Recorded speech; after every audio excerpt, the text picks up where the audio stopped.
morning, everyone. Welcome to Grid Live Pre-Race. Joe here along with Jessica to discuss MotoGP. And of course, we have Kobe with us as well from the Podium Finish. He'll be here to discuss some news. But before we do get started with MotoGP, we do have some breaking news we'll have to share with everyone. And today, Dave Moody from Motor Racing Network reported that legendary NASCAR broadcaster Ken Squire has been taken to a hospital in Mooresville, Vermont, due to complications from COVID-19. Of course, earlier this week, it was announced that he had contracted the virus. Right now, he has been transported from his home to the hospital for some better care due to complications on the virus. On behalf of everyone here at the Grid Network, we're definitely sending our best wishes to Ken Squire and his family throughout this hard time. I know it's been a difficult time for so many this year. We also encourage everyone in the chat room, please share with us your questions, thoughts, and opinions on everything as we're discussing. And now we're at the point where MotoGP, we finally did it. The last race of the 2020 MotoGP season. I know this year for MotoGP, originally we were supposed to start back in March 8th at Qatar, but right before the weekend was to get started, MotoGP called off the race due to the virus. Moto2 and Moto3 did still competed that weekend, but we had to wait till June 19th for the MotoGP riders to come back on the track. Jessica, are you surprised MotoGP was able to get 14 races in this season? The truth is that it was a great surprise that the calendar set to the 2020 could be completely after the global pandemic was declared. Dorna did a great job to maintain the championship in the organization and controlling the entire environment so that the virus did not affect them and complicate the championship. Despite the different infections such as that of Valentino Rossi, Iker Lecuona, and part of Maverick Viñales team, but everything was good in the championship, and now we have the last race in Portugal. Yes, Dorna did a really fabulous job piecing together a schedule, a lot of work on everyone there to make this happen and to say we got 14 races in.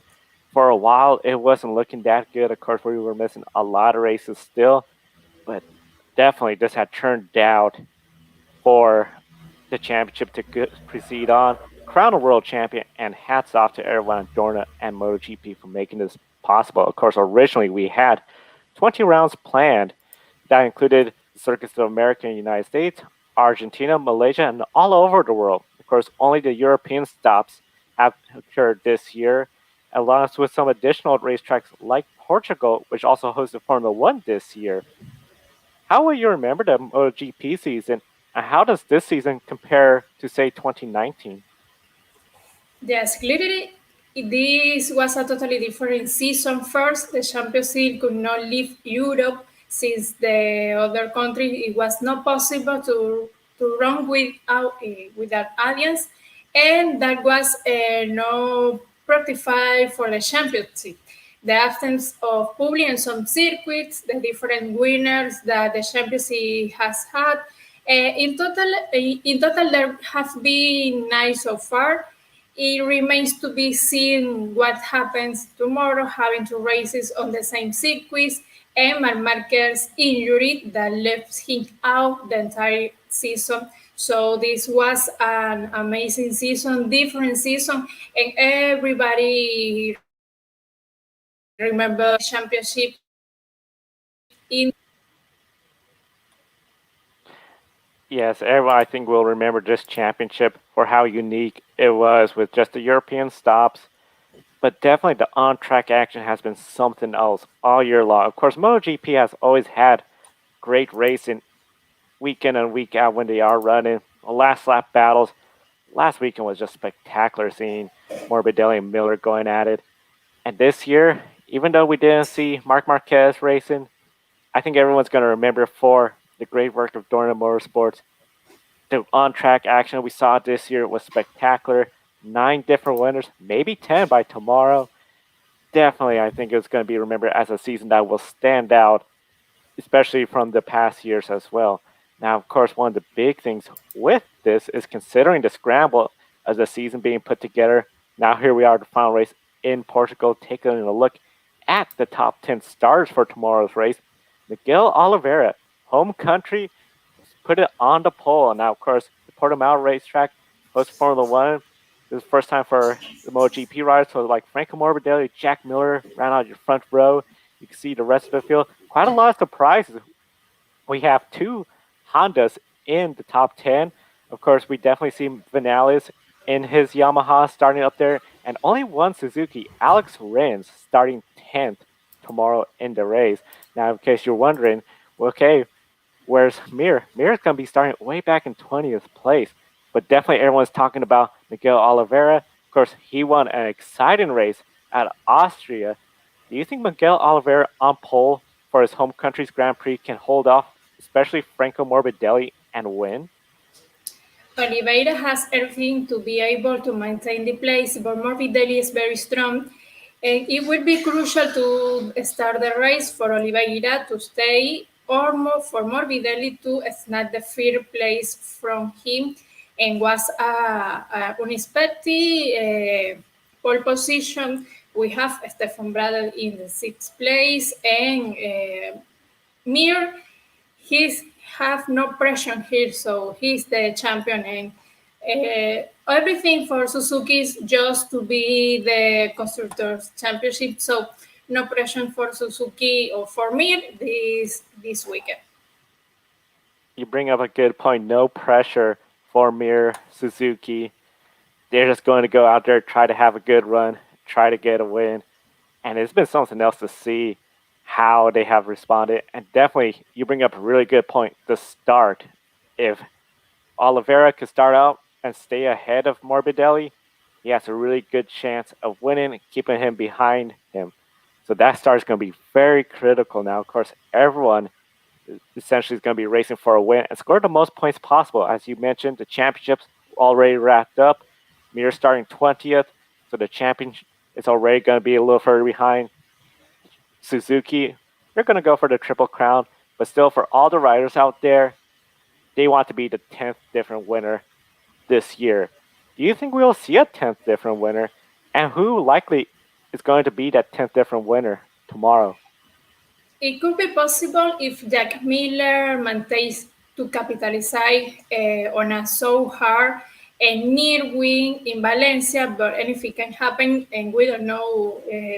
First, the battle between Oliveira and Morbidelli, but I think the 10 winner possibly will be Jack Miller. Jack Miller has come so close so many times. I would have to agree with you. I know Jack Miller was my pick last week for pick winner. Almost made it happen, but at the end we saw Morbidelli, your pick for pick winner, take the win. So definitely, what a great battle, and I think he is one of the favorites. I know coming into the weekend, I thought Nakagami may have had a chance. He's starting 11th, already went down during a practice earlier. He has a little bit of a road uphill. Of course, the season has been one to remember no matter what happened. Hopefully, a safe race to end the year on the high note. And of course, for Mir, it will forever be a high note. Now, Jessica, who are some of the MotoGP riders to watch? 2020 has provided a lot of surprises this season in great racing. Last weekend saw Franco Morbidelli and Jack Miller battle for the win. Again, Jack Miller came out second place, still seeking his first win in dry conditions. And Joy, after today's qualifying, can Miller get the win tomorrow in the race? Yes, I know, as we both mentioned, he's easily a contender to be that 10th different winner. And after today's qualifying, starting third, he's in a really good spot. The big thing, I think, as you mentioned earlier, he needs to have a good start, especially if Franco Morbidelli is ahead of him. He's going to be replaying everything that happened last week, try to do something a little different. But if he could be ahead of them in that first lap, easy road ahead, hit your marks, keep ahead, and you got the win. That's right. Another rider looking for a long overdue win is Valentino Rossi. Rossi hasn't won since 2017. Last year, two second place finishes, but not another podium finishes. This year, one third place finish. The factory Yamaha is in and 100% this year. And next year, Rossi replaced Fabio Quartararo's seat with Petronas Yamaha. Is next year likely the final ride for Valentino Rossi? It does seem like we might be coming towards the end of Valentino Rossi's career at MotoGP. One of the things that's very common in the United States as well is we've seen as a driver goes from success to a few wins, then no wins, the talk of are you going to retire? Are you going to hang it up? For him to go to Petronas Yamaha, yes, this year they looked really good, but we all know the Yamaha factory team isn't 100% this year. So one of the big things I think a lot of people are going to be looking at next year, how will Valentino Rossi do? If he could get wins, get podiums, he'll silence the critics. If he doesn't get wins, doesn't get podiums, I think a lot more people are going to be talking about, hey Rossi, you've had a great career, but you might be start considering hanging it up. Oscar Quartararo next year, the start of a new opportunity, joined the factory Yamaha team with Maverick Viñales. This year, disappointing end to the championship out of contention. And thus losing the championship helped Quartararo refocus this weekend at Portugal. It does seem he'd be a little bit more refocused this weekend. I know a lot of times the pressure of going for your first championship, sometimes you could crack under that pressure. But once that pressure's all gone, once the championship's out of reach, it's almost like a sense of a lot of weight, relief has been lifted from you.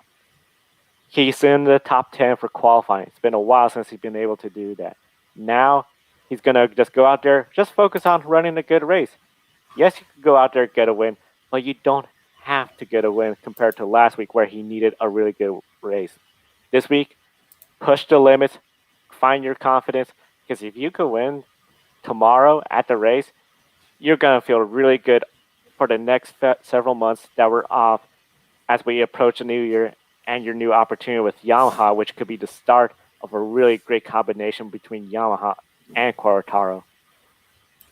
That's right. Early this weekend, we saw MotoGP have a photo shoot of the 9 race winners, and those 9 are going to try to earn another win. Another group of the riders, like Jack Miller, Rose, and more, going for a first win, but the Portugal track is going to be very tricky.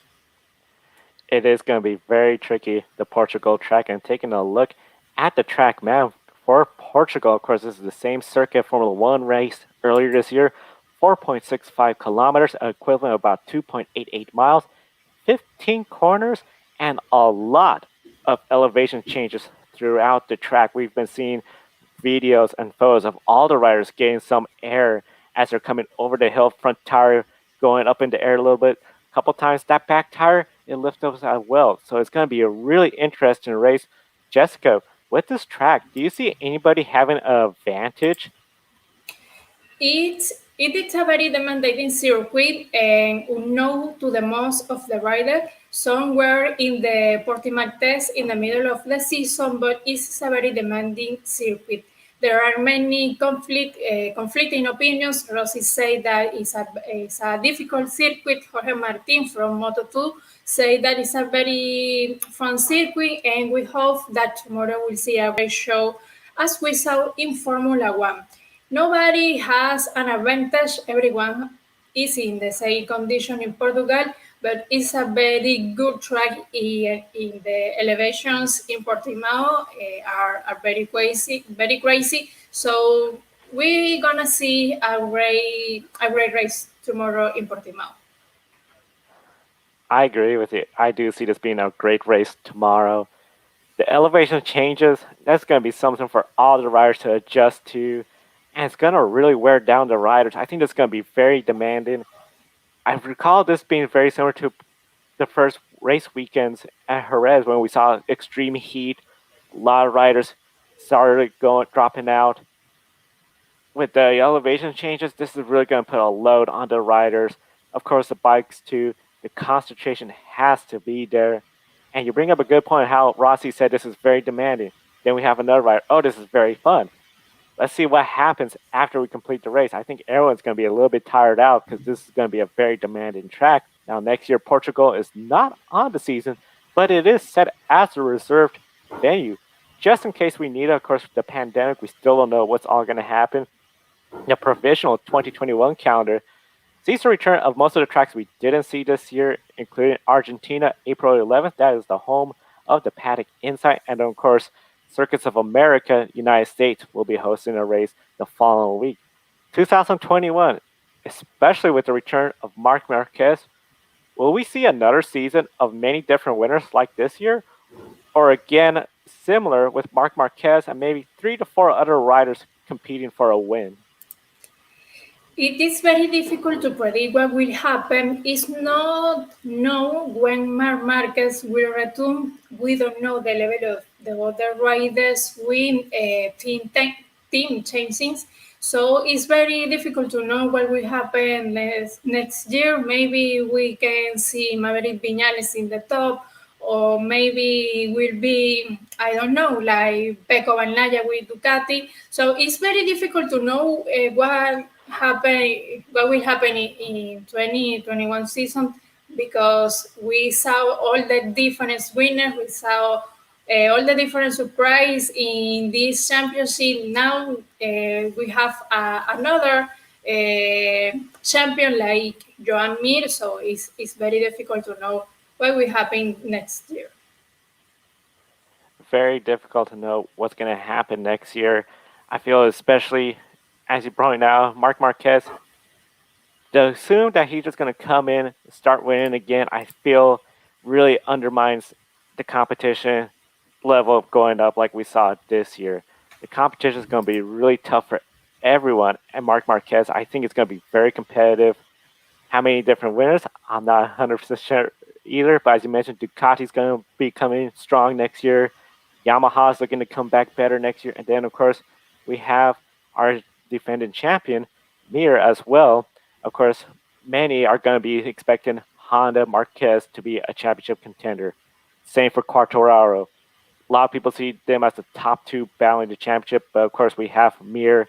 He's going to be coming in as the defending champion. Do you see Mir in 2021 being able to race and beat the 100% Honda Marquez combination and Quartararo with Yamaha?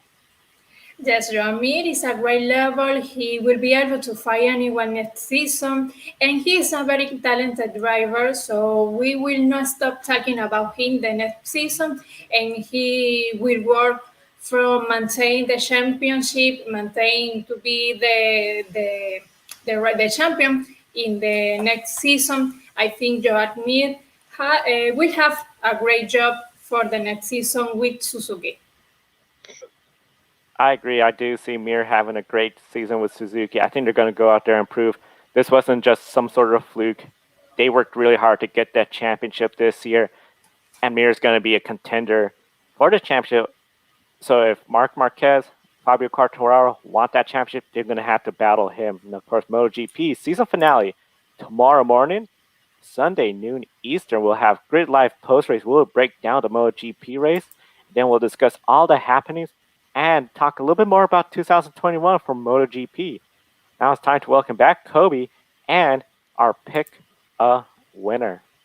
Hey there, race fans. Hope y'all are doing well today. Yeah, Joe, time for MotoGP pick a winner for the Portuguese Grand Prix, and we're going to start first with Jessica. Who do you think's going to win? I think for the level of his bike and the level of the rider, I have to say again, Franco Morbidelli will be the winner. Yeah, and I actually have to agree with you there. I was going to pick Franco Morbidelli as well. What about you, Joe? For me, I'm going to go with my last pick. I think he'll get it done this time. I'll be the 10th different winner, Jack Miller. Last lap, last race weekend, I thought he's going to do it. He's going to get it. But Franco Morbidelli beat him at the line. I think this time it's going to be a little bit of a different story, and I think we're going to see Jack Miller in the top step of the podium. Yeah, it'd definitely be something to see 10 different winners in MotoGP. And if you had told me that at the beginning of the season that we had 10 different winners, I'd honestly laugh at you. But it just shows, the absence of Marquez. With his absence, those riders been able to take advantage of that opportunity. And when he returns in 2021, I'll guarantee that you probably won't see 10 winners at all. But and regarding pick a winner, I'm proud to share that I've clinched the 2020 pick a winner title with only 5 races left in the 2020 auto racing season. So Joe, you can stop the count. And in 2021, pick a winner is going to start fresh with Formula E in January. So if you guys want to catch up to me, make sure you're ready to come up with some great guesses of who's going to win all of these races. And now it's time to discuss some racing news that's happened in recent days. Definitely next year's pick a winner.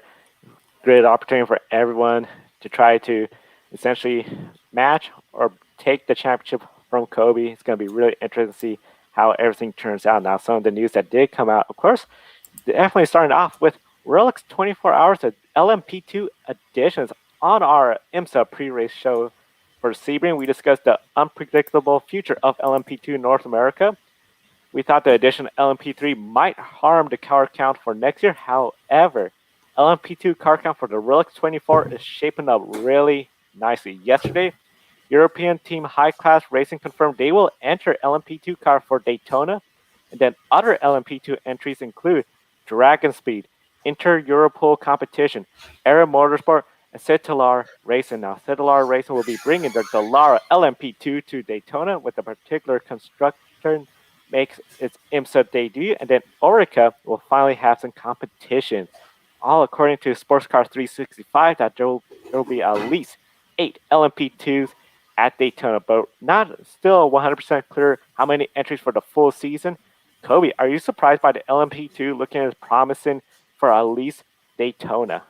Yes, Joe. I'm very surprised. I thought we'd only have maybe like three, 4 LMP2s for Daytona, but it looks like we're gonna have double that, eight cars, and I think that's really great. And as I mentioned, I don't know how many seasons.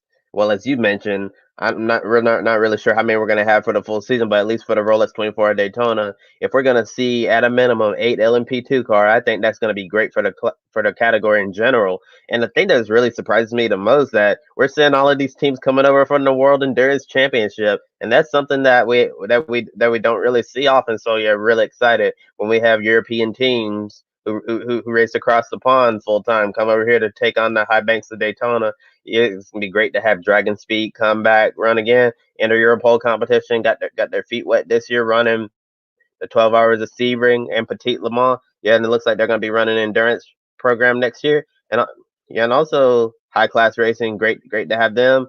And see Delar. I'm sure a lot of people are going to be excited to see the Delar LMP2 car take on the high banks and so far we basically had a monopoly in LMP2 with Orica. It's been mostly Orica dominating the entire class, and then we don't really see Ligier often. Yeah, but we do see Ligier. Then the Riley, have no idea what happened to that, and the Delara. Yeah. See, Delar says that they believe that the Delara chassis is going to be really good for Daytona, and as we know, the Cadillac DPI they have a Delara chassis, and it's had a lot of success in IMSA, and it's really going to be interesting to see the Delara and the Le Mans low downforce aero kit at Daytona and see can they take the fight to Orca. But I think that this is really promising for the class, especially since we have those teams from the World Endurance Championship coming over to Daytona. Now, you bring up a really good point about the World Endurance Championship teams coming to Daytona. One question I know, especially for some of our viewers that might be starting to get into IMSA, they may be familiar with sports car racing and the split between IMSA WEC. How challenging is it for a WEC team to come to an IMSA event? A lot of folks assume it's just the same car. Pit crew has to be a little bit adjusted for the difference in rules. Is there a big gap that the teams have to adjust to, or is this just something where it's almost just like any other race, just under a different banner? Yeah, for the most part, it's basically just under a different banner. But IMSA has their own little special rules with the LMP2 cars, and I can't remember which team it was. I think it was Cedar Lard. They put in a request to run with the current LMP2 horsepower levels because I know because of hypercar coming in and LMDH, they're gonna have to slow down the LMP2 because the gap in performance is gonna be really close, and they need to separate that a little. Yes, so LMP2 they're going to be slowed down, and IMSA hasn't announced whether or not that's going to start at Daytona or not, but it's going to happen eventually. But when you're looking at the WC and IMSA, yeah, both have LMP two, and yes, it's easier to put the car on a plane and fly it over here. But there's still some things that these WC teams are going to have to get used to. They're used to running the Le Mans low downforce air kit at Circuit de la Sarthe. Yeah, but Daytona is an entirely different animal because you have the section where downforce comes into play in the infield, and then on the banking you need to make sure you have a lot less drag, and make sure you're flying around the high banks. Because yeah, and it's really interesting how the team set up their cars. Some of the cars work better in the infield and struggle for straight line speed on the banking, and we saw that with the old BMW Z4 in the GTLM and GTD classes, and then they switched to a different model to help out with the straight line speed.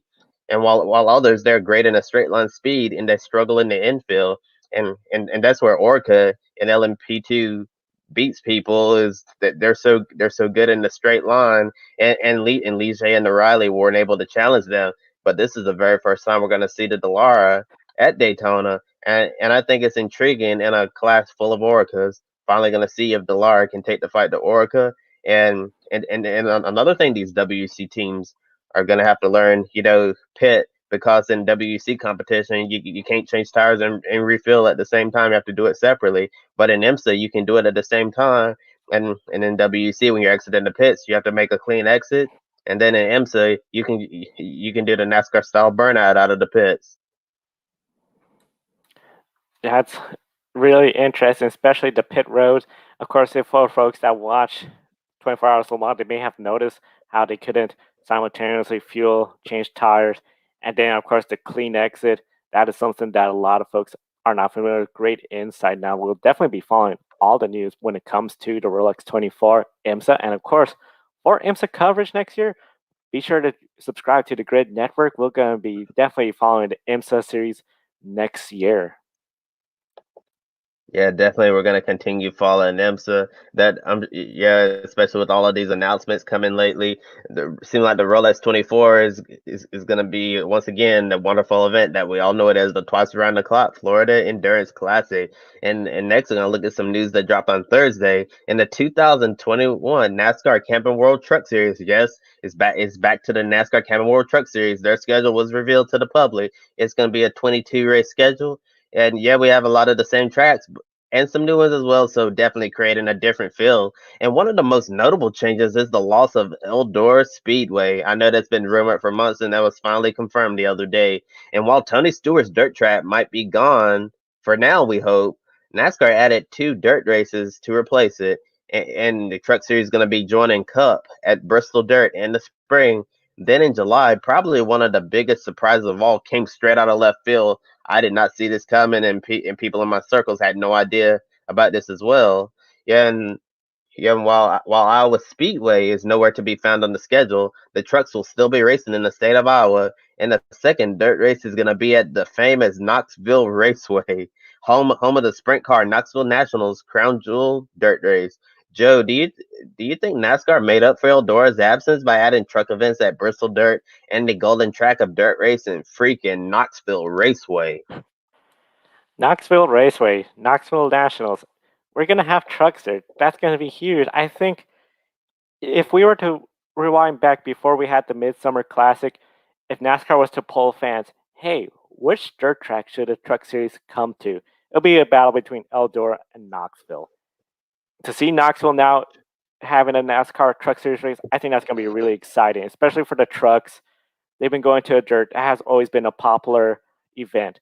Same time, as much as it is popular with the fans, I feel this is a good, healthy change up, just so that way we don't get to the point where it's like, okay, this is just the one annual dirt race. It's pretty popular, but it's not that. It's starting to lose its specialness. Now with this, Knoxville, this is going to get everyone jazzed up about the race. Assuming we can have folks attending the race, I anticipate that to be a sellout. I think similar to what we're seeing in the Cup Series, how we might have tracks rotating every other year or every couple of years. I wouldn't be surprised if NASCAR starts doing something where Eldora and Knoxville might be very different year to year. With Bristol, I know there's a lot of fans that are still talking about the need of a Bristol Cup race. To have the trucks there, it makes sense. If you're going to put in all this work to have all this dirt in Bristol for the NASCAR Cup Series, the trucks have been racing there. Might as well include them. I don't see a Cup Series dirt race being a standalone event where it's the only race that weekend. Putting the trucks in there to me makes sense. I know there's going to be people saying, well, they should go to Eldora, not Bristol.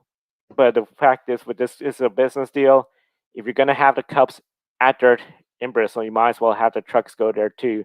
And now for the fans, you got 2 dirt races a year for the trucks.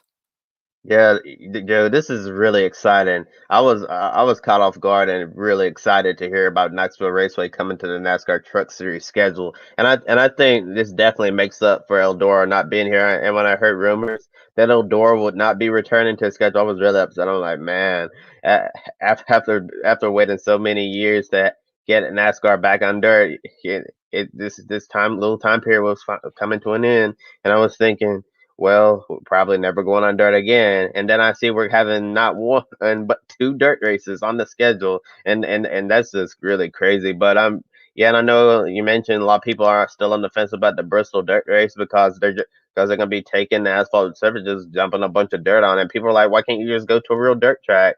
And see, going to Knoxville Raceway, that makes a lot of sense. And if they wanted to go to a real dirt track instead of Bristol, maybe go to the Charlotte dirt track, and some people even mention Williams Grove. I believe that's located up in Pennsylvania. I'm sure somebody can correct me if I'm wrong. But Knoxville Raceway, I think that's going to be one of the must see events this year, and I'm sure a lot of people are going to be wondering if we're going to see some of the dirt track ringers come out to play, like we've seen Bobby Pierce in the past, Scott Bloomquist, Rico Abreu, a lot of great names. And Tyler Sunshine Courtney was supposed to run at Eldora this year before it was canceled because of the pandemic. And Knoxville Nationals champion David Gravel mentioned on Twitter that he was interested in running this race. So definitely, I think the Knoxville race is going to attract a lot of attention, especially a lot of your common names that you see in the World of Outlaws and in other series in the dirt racing world. And looking at other notable changes on the Truck Series schedule for next year, Michigan and Dover have been completely dropped from the schedule altogether. Nashville Super Speedway joins, and typically in the past recent years we've only had one road course race, but in 2021 that's going to change. We're going to have 3 road courses. Yeah, first starting with Circuit of the Americas, and then the trucks are returning to Watkins Glen for the first time since the year 2000. It's going to be really exciting seeing the trucks take on the Glen. And then, surprisingly, a lot of people were worried that this race would not happen, but NASCAR's planning to return to Canadian Tire Motorsport Park as well, up north. And for the most part, social media has reacted positively to the schedule. And the biggest complaint was actually NASCAR not adding additional short track races, getting closer to the Truck Series' roots. As we move deeper into the 2020s decade, do you think NASCAR will add more short track races to the Truck Series calendar? If yes, name some of the tracks that you have in mind. I would like to see the trucks do some more short track racing. Originally, when the trucks were introduced, they were essentially the premier series to be featured at the short track. So I remember when they would race at some of the speedways like Louisville Motor Speedway in Louisville, Kentucky, Mesa Moraine Speedway. I mean, we had all sorts of short tracks that fans weren't familiar with. South Boston, of course, Myrtle Beach. A lot of short track racing all across the United States. Of course, it has shifted. They've gone now to some more the NASCAR style tracks that we see, Michigan, Dover, and then some tracks like Watkins Glen. But then we haven't gone back. So I would like to see more of the short track racing. I thought originally the Truck Series was that great connection from a NASCAR Premier Series to local short tracks. Of course, in the businesses, the way we are right now, it makes sense to have trucks along with a Cup Series or Xfinity Series during the weekend. It just brings more fans in, and for the fans coming to a Cup race, you get more racing if you have the trucks or Xfinities there. If they were to consider some short tracks, I definitely would assume one of the short tracks I would love to see return back in the Pacific Northwest Monroe Raceway. Of course, the trucks started racing there as well too. Ron Hornaday has won there a couple times. Harry Gant almost won there in the Truck Series race until a late spin by, I believe, Mike Skinner. And then, of course, there's other short tracks as well that I would love to see. Indianapolis Raceway Park, that was something I was really a fan of as well. And then, of course, there's being biased, Grid Network in Portland, Oregon. We'll love to see the trucks come back to Portland International Raceway as well. Yeah, definitely. Those are all some great racetracks, and some of the tracks that come to mind with me, maybe Langley Speedway, South Boston, and like you mentioned, what we call IRP, near the Indianapolis Motor Speedway. That was a really popular venue, and looking at some of the other tracks, maybe Toledo, Winchester is great, and Five Flat Speedway in Pensacola, Florida. I think that would be a great race. Take the trucks to New Smyrna, or and people have been wondering maybe about having the trucks participate in the West Coast swing at the beginning of the season, and and going out west instead of going to the same track that the Xfinity and the Cup Series go to. Maybe go to that short track at Irwindale Speedway, or Irwindale's really popular short track out there on the West Coast in California, and I think that would be a very popular venue. But I'm sure as we get into 2020s, NASCAR is definitely going to shake up the schedule a lot more. And I do think over time we're going to see more short track racing, and maybe if we're lucky, might even get a street course in there as well. That'll be really exciting to see street course racing, especially with the trucks. I know we talked about with the Cup cars, but for the trucks in the street course, I think that'll be really entertaining. Now, for some quick news, Dragon Formula E. We're going to see something really big. Dragon Penske Autosport announced Sergio Settle Cameron will drive the number 7 Penske EV5. This is huge, especially if you've been following Formula E silly season. A lot of question about Dragon Penske Autosport, who's going to be there. Now, Camera is also a test and reserve driver for Red Bull at AlphaTauri in Formula One. Last month, it was announced that BJ McLeod and Matt Tiff had purchased a charter together, and with plans to start a full-time NASCAR Cup Series team. And yesterday, McLeod and Tiff launched their new team called Live Fast Motorsports, and they enter a strategic partnership with Stewart Haas Racing. BJ McLeod was announced as the driver, the number 78 Ford Mustang, and we've had a rush of new teams in the Cup Series lately. With McLeod and Tiff's team coming in 2311 Racing, Michael Jordan, Denny Hamlin on team with Bubba Wallace, Trackhouse Racing, owned by retired racer Justin Marks. Daniel Suarez will be behind the wheel, and Colleague Racing announced that they're eyeing a Cup Series program in 2022. So definitely lots of exciting times ahead as we prepare for the next gen era in the NASCAR Cup Series. That's right, and tomorrow Green Life Pros race goes on there in the Northeastern, so check out Green Life Pros race before the NFL football in the USA. We will also rebroadcast our usual 7:30 p.m. Eastern on Sunday. Visit our Patreon. Be sure to help expand Green Network. Especially thank you to Colin. Please comment, like, and subscribe to us on YouTube. For Kobe, Joy, and Jessica, thank you so much. We will see you in the next opportunity.